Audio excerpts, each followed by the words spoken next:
galera, bom dia, boa tarde, boa noite, boa madrugada. Meu nome é Sidney Martins, professor de língua portuguesa aqui do Aqui Concursos, o maior site de videoaulas do Brasil, quiçá das Américas, provavelmente do mundo. Então vem aqui comigo, meu companheiro. Hoje a gente vai estudar a relação das classes gramaticais. Na nossa primeira aula, nós tivemos a noção do perfil da banca e começamos a trabalhar a questão da acentuação gráfica. Hoje, a gente vai trabalhar o processo de análise morfossintática, porque a gente vai começar a entender como é que funciona a língua portuguesa no todo realmente. E é o seguinte, a aula de hoje é muito importante, porque na escola, provavelmente, você estudou todas as 10 classes gramaticais de forma isolada. Então você estudou primeiro tudo sobre substantivo, depois tudo sobre adjetivo. Lá no final você foi estudar o advérbio. E aí, lembrava alguma coisa do substantivo? Obviamente não. Aí o que nós vamos fazer agora? Nós vamos traçar uma estrutura em que você vai perceber como é que essas classes se relacionam. Então é dessa forma que nós vamos aprender. Vou tecer aqui alguns comentários que não vou aprofundar. E por que não vou aprofundar? Porque você não tem necessidade. A gente vai direcionar exatamente para aquilo que vai cair na sua prova. E aí depois eu vou mostrar dessas 10 classes gramaticais realmente quais são as mais importantes sempre, tá? Mas num primeiro momento, vamos até retomar um aspecto que a gente estava trabalhando na aula passada, relacionado às modalidades da gramática. Nós temos 5 campos a serem estudados. O campo do som, o campo da forma, o campo do estilo, o campo do significado e o campo do relacionamento. 5 modalidades. E é o seguinte, nós traçamos um perfil em que, ao pensar em som na língua portuguesa, a gente pensa automaticamente em fonema e isso faz você pensar em fonética. Lembra direitinho? Então, a fonética é a modalidade da gramática responsável por estudar o campo do som. Até aí tudo bem. A gente até deu uma olhada já como é que isso funciona na prova. E aí já está tranquilo. Agora, o campo da forma, a gente pensa no morfema, que faz a gente pensar em morfologia. Então, a morfologia é a modalidade da gramática responsável por estudar o campo da forma. Quando eu falo em forma, eu falo, na verdade, na estrutura e na formação da palavra e nas classes gramaticais.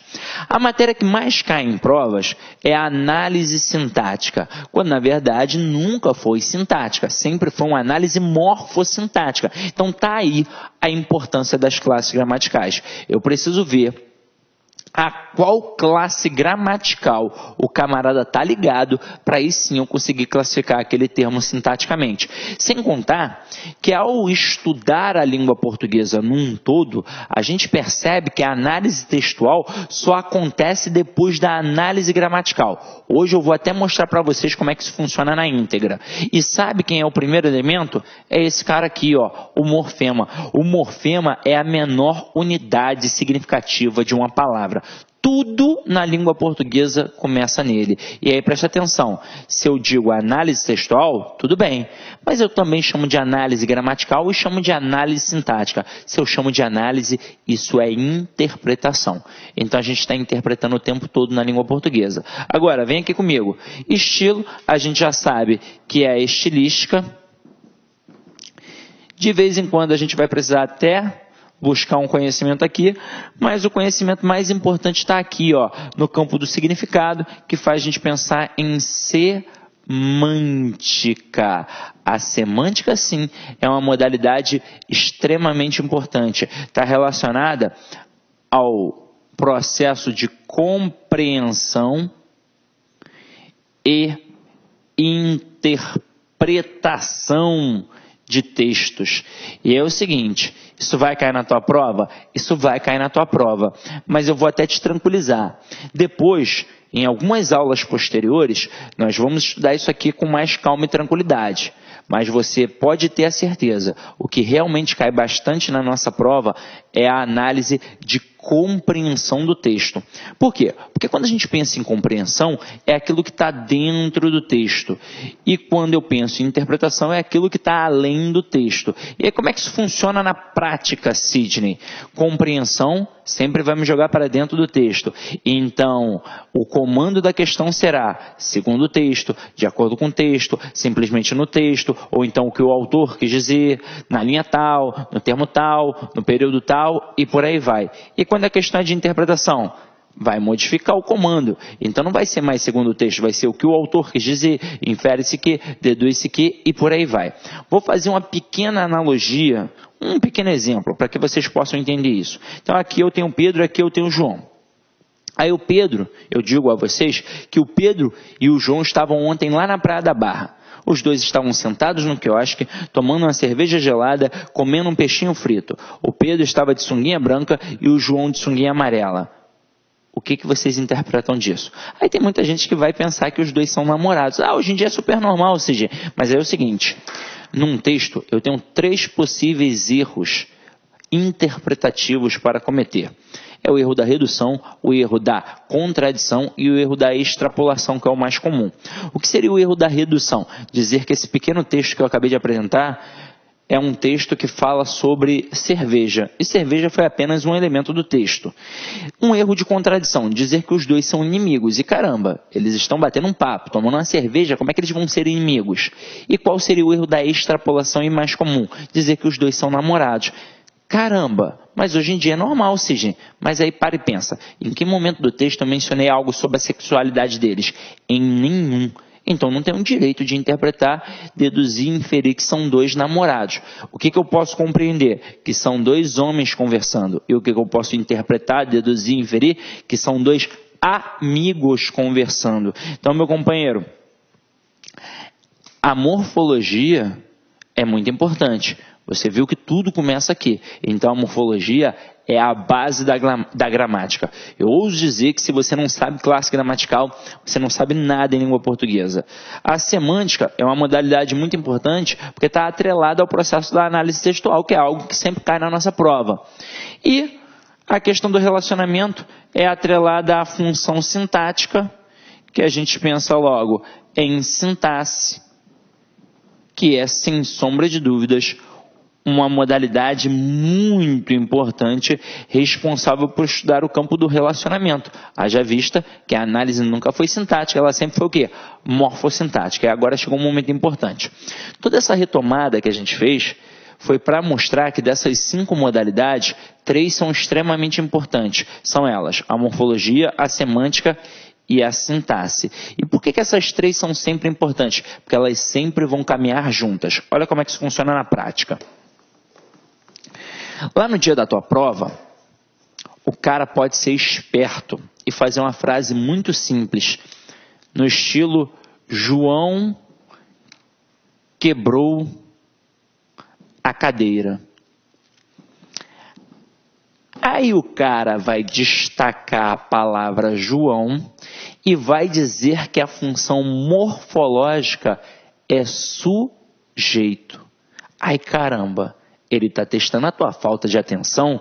Na hora você vai pensar, foi o João que quebrou realmente. Então se o João quebrou, o João é o sujeito.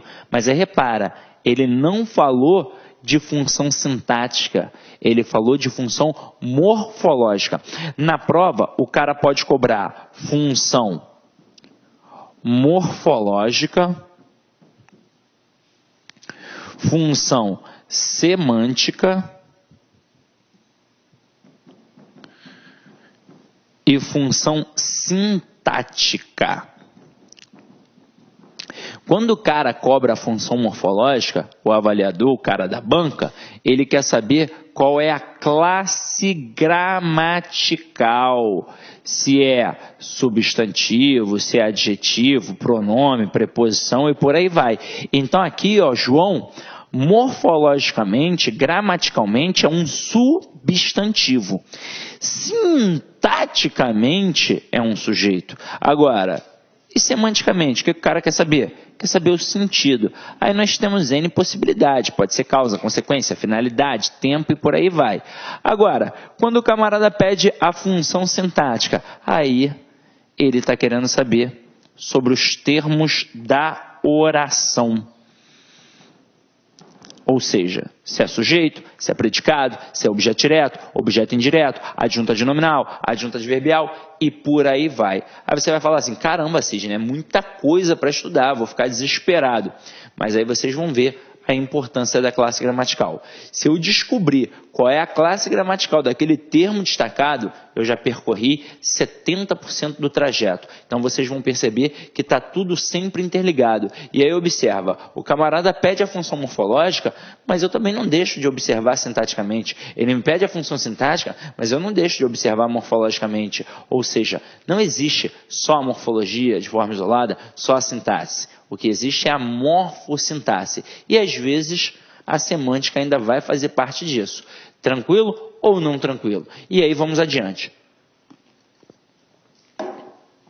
Se a morfologia é a base, se a classe gramatical é a base, vamos começar pela classe gramatical.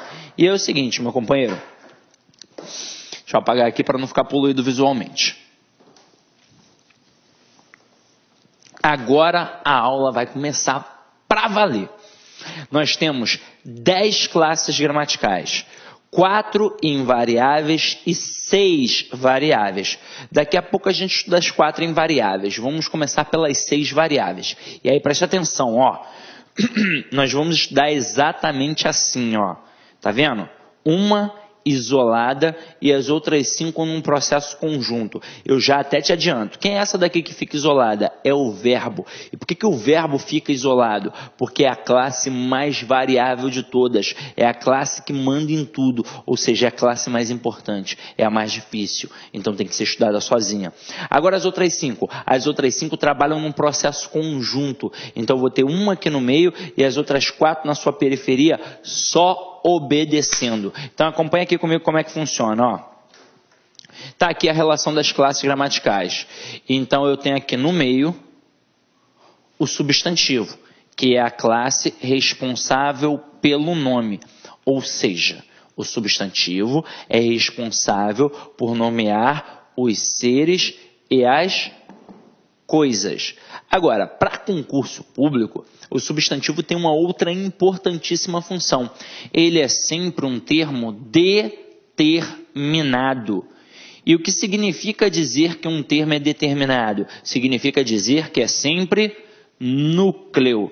Ou seja, o substantivo é núcleo de qualquer estrutura nominal.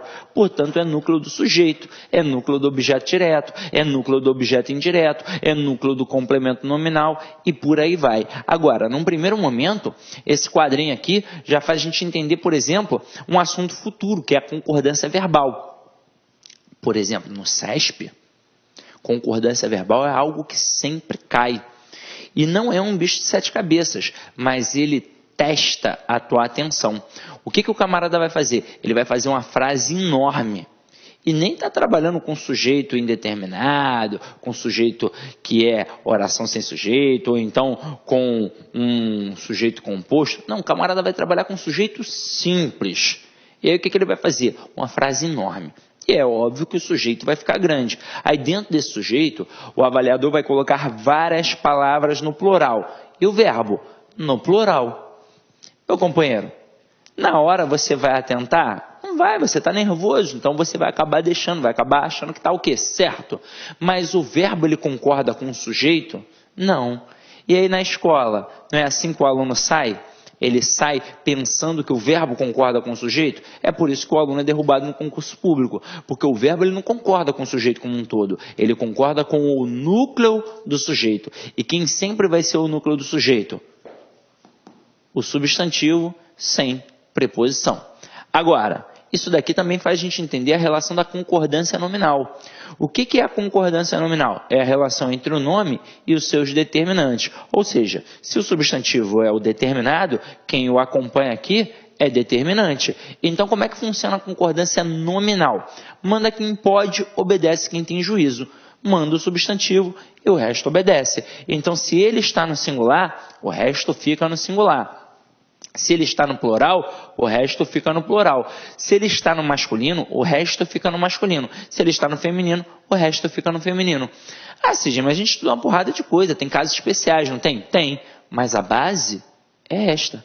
E aí, se eu já aprendi a base, não fica muito mais fácil aprender os casos especiais? Então, num primeiro momento, nós já vimos que o substantivo é o cara nesses processos. Agora, vamos estudar outras classes. Aqui nós temos uma classe responsável por ordem, quantidade, fração. Nós temos o numeral. O numeral quase não cai. Ele é galho fraco. Então a gente deixa de lado. Qual é a outra classe que a gente tem aqui? É uma classe gramatical responsável pela característica, que é o adjetivo. O adjetivo é muito importante. Por exemplo, quando eu falei sobre a concordância nominal, provavelmente vocês pensaram logo em substantivo e adjetivo. E nem pensaram nas outras classes. Mas todo mundo aqui faz parte. Mas por que a gente pensa logo em substantivo e adjetivo? Porque eu tenho um substantivo composto e eu tenho um adjetivo composto. Coisa que não acontece com as outras classes. Sem contar que o adjetivo é a prova viva de que a análise é morfossintática. Todo termo, para que eu possa classificar sintaticamente, eu tenho de ver a qual classe gramatical o camarada está ligado para ele sim conseguir classificar sintaticamente. Com adjetivo eu nem preciso. Basta eu identificar. É adjetivo? Então, ou vai ser um predicativo... Olá, meus amigos, minhas amigas, sou o professor Luiz Antônio Carvalho, com muito prazer, muita satisfação, estou aqui para fazer um convite muito especial, um convite para todos vocês que vai fazer o concurso da banca com a banca Sensgran Rio. A banca Sensgran Rio tem as suas particularidades, tem as suas especificidades. Não só a Sensgran Rio, mas todas as bancas têm as suas particularidades. Pensando nisso, focando os seus estudos, nós aqui da Lá Concurso, juntamente com esse nosso grande mestre, o professor Sidney Martins, que na minha opinião é um dos melhores professores de língua portuguesa do Brasil, nós elaboramos uma super revisão 100% focada na banca Sensgran Rio aqui, com o professor Sidney Martins na parada, né? Professor, quanto custa isso? É isso mesmo, investimento apenas R$15. Você vai ter essa super revisão do Sidney Martins com um prazo de acesso aí de 30 dias. Durante 30 dias você vai poder assistir quantas vezes quiser e na hora que desejar. E eu faço o desafio para você. Se você assistir 2 vezes essa revisão do Sidney Martins, você pode ter certeza absoluta que lá no dia da prova você estará super competitivo para acertar, para enfrentar a sua prova. Tá certo, meus amigos? Então tá aí, o convite está feito, revisão Sensgran Rio Sidney Martins, por apenas R$15, 30 dias de acesso aqui na LAC Concurso. Meus amigos, um forte abraço e esperamos vocês aqui na LAC. Tchau, tchau. Fique com Deus. Clique LAC.